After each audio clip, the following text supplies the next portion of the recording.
perkenalkan kami dari kelompok 3, kelas P03, mata kuliah Sistem Informasi Manajemen Perikanan Tangkap. Kami akan mempresentasikan hasil akhir laporan proyek penggunaan alat tangkap yang dilarang. Kami 4 orang, di mana saya sendiri yaitu Nabila Agustina, yang kemudian ada Bimantoro Satria Agung, selanjutnya ada Muhammad Waldulia, selanjutnya ada Ahmad Darifan Fatoni, dan yang terakhir ada Listiana Anggraini Putri. Isu pertama yang kelompok kami angkat adalah penggunaan alat tangkap terlarang. Penggunaan alat tangkap yang dilarang oleh nelayan disebabkan oleh pengawasan yang kurang. Faktor lain yang menyebabkan nelayan memakai alat tangkap yang dilarang adalah penegakan hukum yang kurang maksimal. Hal ini sangat penting untuk ditingkatkan supaya para nelayan tidak menyepelekan peraturan yang telah dibuat oleh pemerintah. Untuk solusinya sendiri, yang pertama membuat website untuk meningkatkan pengawasan terhadap nelayan. Yang kedua, membuat aplikasi yang berisi edukasi tentang perikanan seperti alat tangkap yang diperbolehkan, harga ikan, dan lain-lain. Aplikasi ini akan berisi tentang alat tangkap apa saja yang diperbolehkan oleh pemerintah, terus harga ikan di pasar, alat tangkap yang dilarang, dan lain sebagainya. Yang ketiga adalah meningkatkan inovasi terkait alat tangkap yang lebih efisien tetapi ramah lingkungan. Salah satu alat tangkap yang dilarang penggunaannya adalah cantrang. Cantrang cara penggunaannya adalah dengan menggaruk dasar perairan. Hal ini merusak dari habitat ikan itu sendiri. Tetapi cantrang memiliki efektivitas yang sangat-sangat efisien. Oleh karena itu, pemerintah harus meningkatkan alat-alat tangkap yang lebih efisien untuk para nelayan supaya tidak menggunakan alat tangkap yang dilarang seperti cantrang. Untuk permasalahan selanjutnya adalah fluktuasi harga jual ikan atau monopoli harga pasar. Hal tersebut terjadi karena kurang diterapkannya sistem informasi yang memadai, sehingga terjadi krisis informasi yang membuat produsen dan distributor stok kadang-kala tidak dapat meraih konsumen secara langsung terkait harga dan stok yang ada pada gudang. Hal tersebut mempengaruhi pada ketidakoptimalan terhadap pengelolaan stok. Adapun solusi dari permasalahan tersebut adalah yang pertama, diadakannya sistem informasi harga perikanan secara nasional. Hal ini akan membantu terkait dari nelayan, produsen, dan juga konsumen untuk melihat harga real dan harga yang pantas terkait ikan tersebut. Selanjutnya yang kedua adalah penguatan koperasi untuk meningkatkan kapasitas nelayan dan kelompok nelayan. Dengan meningkatnya kapasitas nelayan dan kelompok nelayan, maka akan terjamin juga hasil perikanan dan juga penyimpanan dari stok ikan yang ada, sehingga kualitas dari perikanan akan tetap terjaga. Dan yang selanjutnya adalah pemantauan dan evaluasi secara menyeluruh dan berkala sehingga data akan lebih akurat. Dengan pemantauan dan evaluasi secara menyeluruh dan berkala, data yang akan didapatkan atau data yang akan dilaporkan itu akan sangat akurat, sehingga data tersebut nantinya akan dapat menjadi acuan bagi produsen, nelayan, ataupun konsumen.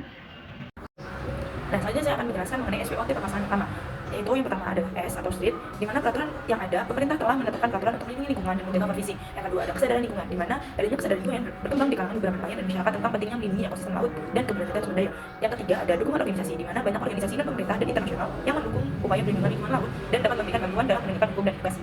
Selanjutnya ada opportunity, yaitu yang pertama peningkatan penegakan hukum, di mana peluang untuk meningkatkan penegakan hukum dengan memperkuat wawasan, sanksi, dan pelatihan untuk penegakan hukum. Yang kedua ada edukasi dan kesadaran, di mana kesempatan untuk meningkatkan edukasi dan kesadaran di kalangan nelayan. Yang ketiga yaitu teknologi dan inovasi, di mana penggunaan teknologi terpengaruh dalam pemantauan pelacakan aktivitas perikanan dapat membantu mendeteksi dan mencegah pelanggaran peraturan. Ada weakness, di mana terdapat satu penegakan hukum yang lemah, di mana penegakan hukum yang kurang maksimal dapat menyebabkan ketidakpatuhan terhadap peraturan dan penggunaan alat tangkap yang dilarang. Kemudian yang kedua kurangnya sumber daya, di mana keterbatasan sumber daya untuk pengawasan dan penegakan hukum dapat membatasi efektivitas upaya perlindungan lingkungan. Yang ketiga penggunaan dan edukasi, kurangnya pengetahuan dan edukasi di kalangan nelayan mengetahui dampak negatif dari penggunaan alat tangkap yang dilarang dapat menyebabkan penegakan hukum yang tidak efektif. Selanjutnya yang terakhir yang keempat yaitu ada threat, di mana yang pertama kerusakan lingkungan, penggunaan alat tangkap yang dilarang dapat menyebabkan kerusakan lingkungan yang parah. Kemudian ada krisis sumber daya, di mana penurunan sumber daya ikan dapat mengancam mata pencarian nelayan dan ekonomi lokal. Kemudian yang ketiga ada konflik kepentingan, di mana ketidakselarasan kepentingan antara nelayan, pemerintah, dan pihak lain dapat menghambat upaya penegakan hukum dan pelaksanaan peraturan. SWOT dari permasalahan kedua, di mana street sendiri dipengaruhi oleh mekanisme pasar, insentif produksi, dan adaptasi. Kemudian opportunity dipengaruhi oleh diversifikasi produk, di mana fluktuasi harga mendorong lain untuk diverifikasikan produk. Kemudian ada pengembangan pasar baru, di mana fluktuasi harga dapat menjadi motivasi untuk mencari pasar baru. Yang terakhir ada inovasi teknologi, di mana fluktuasi harga dapat mendorong inovasi dan teknologi penangkapan dan pengembangan ikan untuk meningkatkan efisien dan kualitas produk. Nah, selanjutnya ada weakness, yang dimana adalah ketidakstabilan pendapatan, di mana fluktuasi harga yang tinggi dapat menyebabkan ketidakstabilan pendapatan nelayan dan mengganggu kesejahteraan mereka. Yang kedua ada kerentanan ekonomi, di mana nelayan kecil dan menengah seringkali rentan terhadap fluktuasi harga karena keterbatasan modal dan akses pasar. Yang ketiga, perencanaan yang sulit, yaitu fluktuasi harga membuat perencanaan produksi dan investasi menjadi sulit karena nelayan tidak dapat memprediksi harga di masa depan dengan pasti.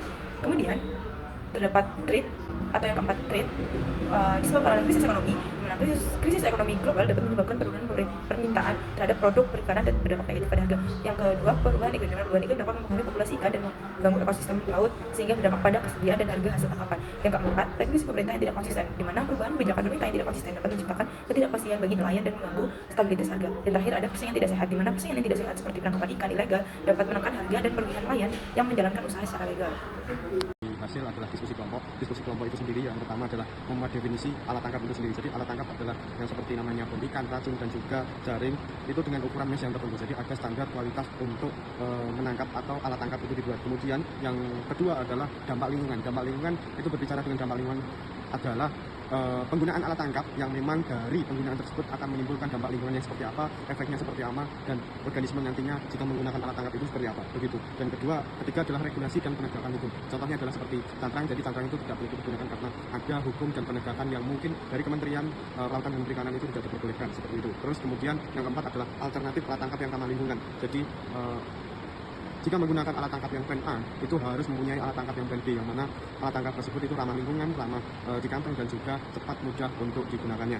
Terus kemudian adalah peran masyarakat. Jadi peran masyarakat itu juga sangat dibutuhkan, karena berkaitan dengan itu, alat tangkap tidak mungkin jalan tanpa perannya masyarakat itu sendiri, yang mana berperan dalam melindungi sumber daya laut dan juga hayati yang ada di kelautan, dan juga menghindari penggunaan alat tangkap yang dilarang. Kemudian yang terakhir adalah kita sebagai insan perikanan, sebagai insan kelautan akan pentingnya yaitu pendidikan dan juga kesadaran untuk menjaga alat tangkap tersebut. Karena nantinya laut Indonesia memang luas, tapi kita harus menyisihkan sebagian besar sumber daya alam laut Indonesia itu untuk anak cucu kita. Mungkin itu saja dari hasil diskusi kelompok. Yang pertama itu ada beberapa stakeholder seperti nelayan, pemerintah, pelabuhan, pengusaha, serta aktivitas kelautan. Di mana kegiatan fortune ini tuh dimulai dari nelayan, yaitu penggunaan alat tangkap yang dilarang. Penggunaan alat tangkap yang dilarang itu seperti IUU fishing. Selain itu juga dalam penggunaan alat tangkap yang dilarang itu disebabkan oleh kurangnya penegakan hukum dari pemerintah serta kurangnya pengawasan pelaksanaan penegakan hukum. Nah, dua permasalahan dari pemerintah ini menyebabkan permasalahan baru pada stakeholder pelabuhan, yaitu kualitas hasil tangkapan kurang terjamin. Jadi kualitas hasil tangkapan yang dikelola pelabuhan ini kurang terjamin, sehingga jangkauan pasarnya itu terbatas. Nah, jangkauan pasar terbatas ini di stakeholder pengusaha itu diakibatkan oleh dua hal. Yang pertama, jangkauan pasar terbatas itu karena kurangnya pengembangan SDM. Sehingga pada aktivis kelautan itu perlu melakukan edukasi terhadap nelayan atau karyawan pengusahanya. Kemudian pada permasalahan kedua yaitu menyebabkan fluktuasi harga. Nah, fluktuasi harga ini untuk menyelesaikannya, aktivis kelautan itu menyusun kembali kebijakannya serta melakukan pengawasan dan pengendalian penangkapan. Setelah itu kegiatan pun selesai. Oke, untuk yang kedua yaitu flowchart system. Di mana flowchart system itu sama seperti sebelumnya, cuman ini lebih terfokus pada database-nya. Di mana terdapat stakeholder nelayan, pelabuhan, website nelayan, di mana nelayan itu mempersiapkan persyaratan pada kegiatan penangkapan itu apa saja, baik persyaratan administrasi maupun non-administrasinya. Kemudian, setelah melakukan penangkapan, nelayan itu melaporkan hasil kegiatan penangkapannya.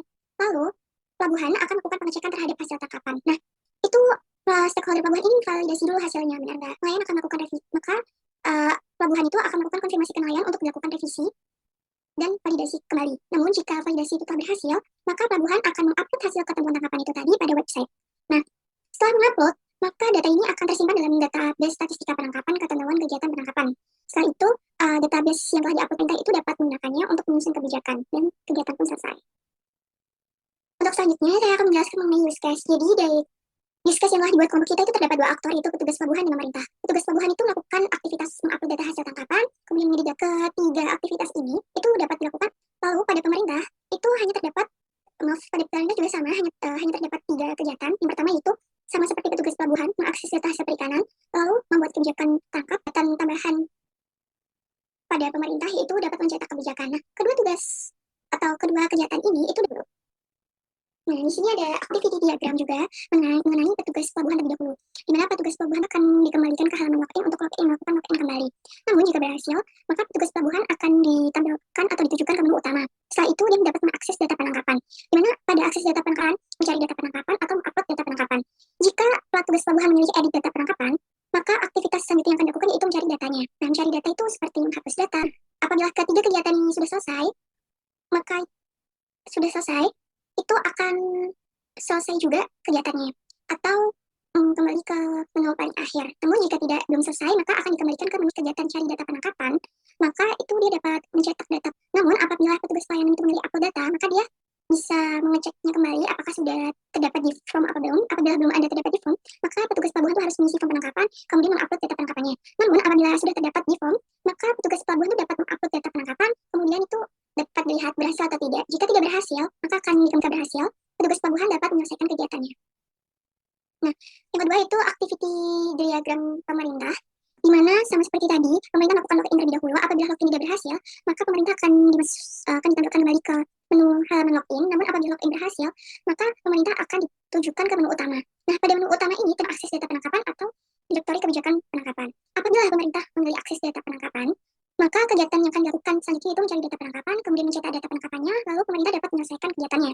Namun, apabila pemerintah memilih direktori kebijakan penangkapan, maka itu dapat yang pertama mencetak kebijakan penangkapan langsung, kemudian menyelesaikan kegiatannya dilakukan oleh pemerintah, atau pemerintah melakukan pembaruan. Nah, jika pembaruan ini tidak berhasil, maka pemerintah akan dikembalikan ke menu direktori kebijakan penangkapan. Namun, alat mengupload berkasnya, kemudian pemerintah dapat menentukan mau kembali ke halaman utama jika pemerintah ingin kembali. Apabila jika pemerintah tidak ingin kembali, maka pemerintah dapat menyelesaikan kegiatannya. Sekian dari presentasi kelompok 3. Apabila ada kurang lebihnya mohon maaf. Wassalamualaikum warahmatullahi wabarakatuh. Terima kasih.